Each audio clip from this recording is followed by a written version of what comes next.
Another weekend. It's a Saturday. Jollibee, baka naman.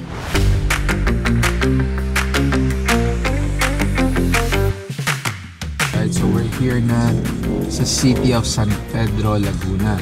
Meron ako isang meeting lang dito. A quick meeting.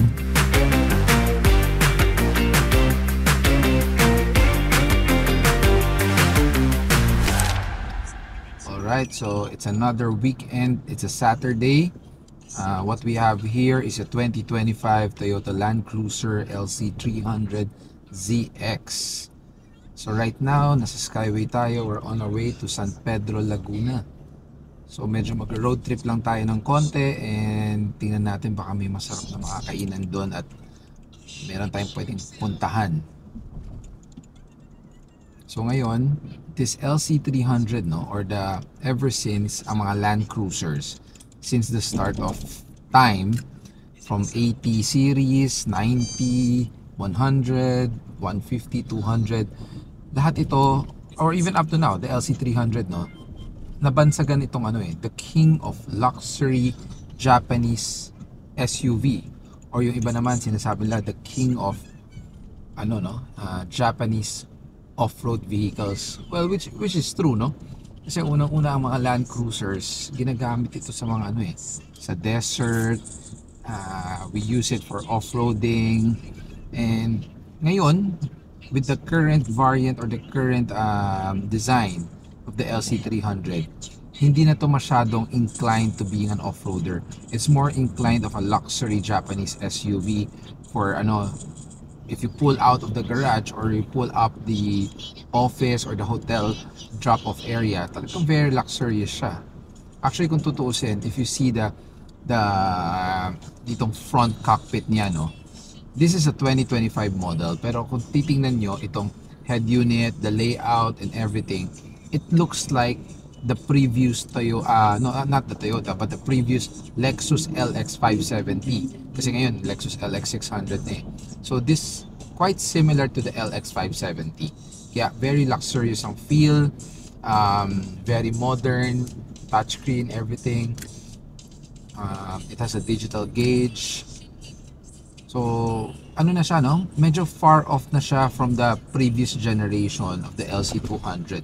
Yung LC200 kasi medyo pa siya hati ka sa gitna It can be a luxury SUV but it can also be a massive off-roader.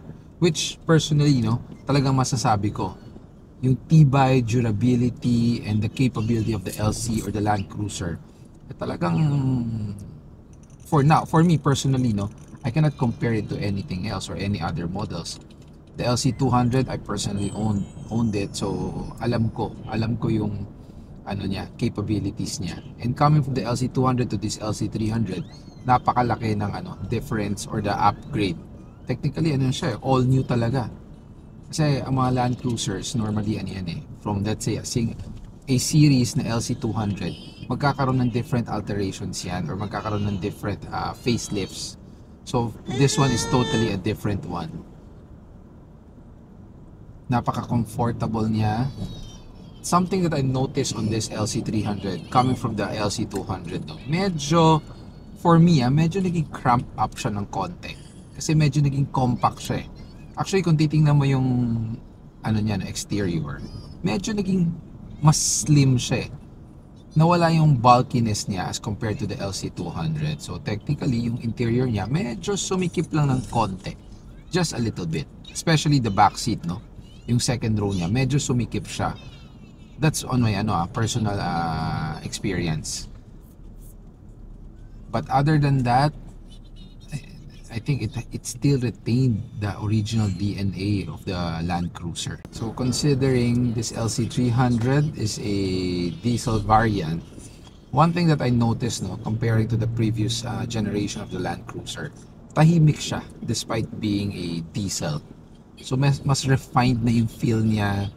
The driving feel is very refined. The amenities are very refined.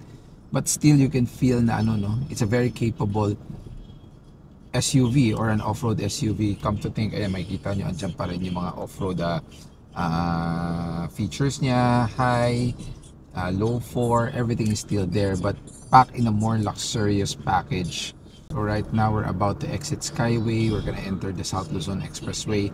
So bago tayo tumuloy ng San Pedro, medyo nagugutom kami. So magda-drive-thru muna tayo.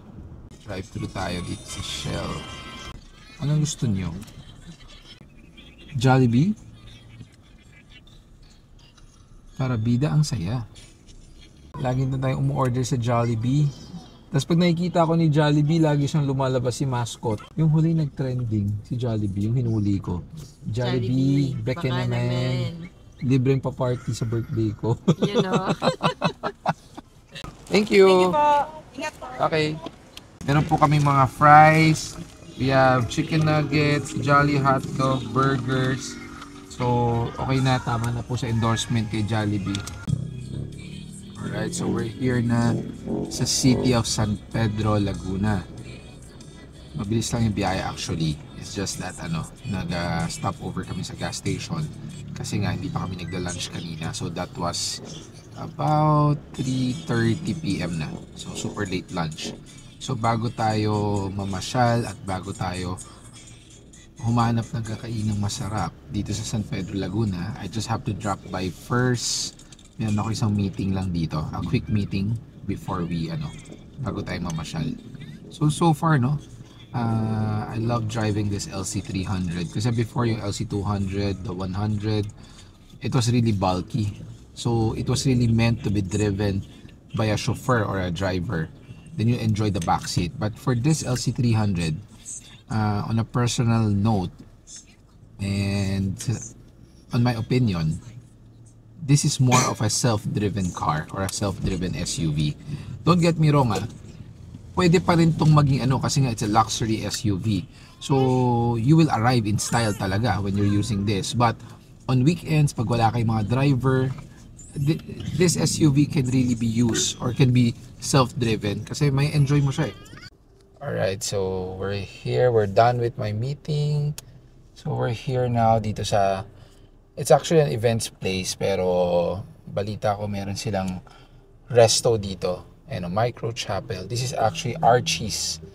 Archie's across ata ang pangalan nito. This is actually an events place.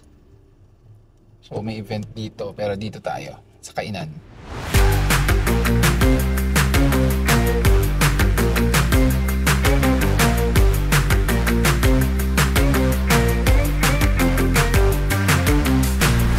So we're here with Archie Osho. He is the owner of this place. So Boss Archie, can you tell us more about this place? Yun, inopen na namin sa public tong Archie. So we have bar and resto here in San Pedro, Laguna. It's along Nara Road. So if you guys know or familiar sa San Pedro exit, it's very near San Pedro exit. So you can visit the place from 2 PM to 10 PM. We're open every Tuesday to Sunday. So yan guys. So habang may event, pwede pa rin mag-dine in. Thank you so much for visiting. Thank you po. Tell us about I believe Archie was previously employed as a Yes. Opo. FA. I work as a flight attendant, international flight attendant sa Philippine Airlines. So almost 18 years ako lumipad. So last year lang ako nag-resign. So yan, nag full time na ako dito sa bar and resto. So we have events place din. So if you want to avail our service, so we have the indoor venue for 100 guests for Christmas party yan. So mga any gathering. So we are the home of the micro weddings and intimate gatherings. So we are the pioneering venue for micro wedding.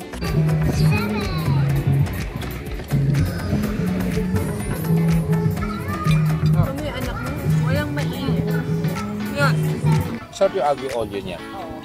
Ito yung pizza, 6 cheese. So kung dati merong 4 cheese, ngayon 6 cheese. May honey pa. Bukan na natin yan. Honey.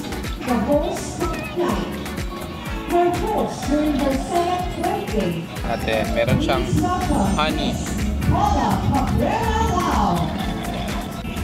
6 cheese with matching honey. Maganda yung place niya, kasi may events place talaga siya.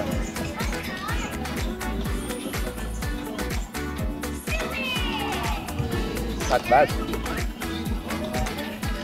Alam ko lang kasi 4 cheese eh. Ito 6 cheese. Lahat mas masarap sa meron. May honey. May honey.